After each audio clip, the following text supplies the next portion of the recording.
મને ગોઠણ દુખે છે, લોકો એવું કહે છે કે ઘસારો હોઈ શકે, મને કઈ રીતે ખબર પડે?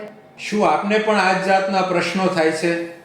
ગોઠણનો ઘસારો છે કે નહીં તે જાણવા માટે વિવિધ પદ્ધતિઓ છે, જેમાંથી ફર્સ્ટ પોઈન્ટ અમે એ કહેતા હોય કે પેશન્ટના પોતાના સિમ્ટમ્સ એટલે કે પેશન્ટને પોતાને શું થાય છે એના ઉપરથી અમે ઘણી જ વખત આ ડાયગ્નોસિસ કરતા હોઈએ છીએ, કારણ કે osteoarthritis is more of a clinical diagnosis. તો એના જે સૌથી ઇમ્પોર્ટન્ટ ચિહ્નો અથવા સિમ્ટમ્સ છે એ છે પેઇન એટલે કે દુખાવો. બીજા નંબરનું જે ચિહ્ન છે એ ઇન્સ્ટેબિલિટી એટલે કે અસ્થિરતા.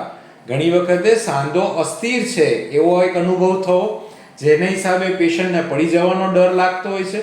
થર્ડ સિમ્ટમ છે ડિફોર્મિટી એટલે કે પગનો આકાર બદલાઈ જવો. ઘણી વખત પગ અંદરની સાઈડથી ત્રાંસા થઈ જાય અથવા બહારની સાઈડથી ત્રાંસા થઈ જતા હોય છે, જેની હિસાબે ચાલવાની પેટર્ન પણ આપણી બદલાતી જતી હોય છે. અને જે ફોર્થ પોઈન્ટ છે એ સ્ટીફનેસ અથવા સ્વેલિંગ્સ આવતા હોય છે, જેને આપણે જકડાશ અને સોજો કહેતા હોઈએ છીએ. એક વખત ગોઠણ વળેલો હોય તો ગોઠણ સીધો કરવામાં તકલીફ થવી, સીધો હોય તો વાળવામાં તકલીફ થવી.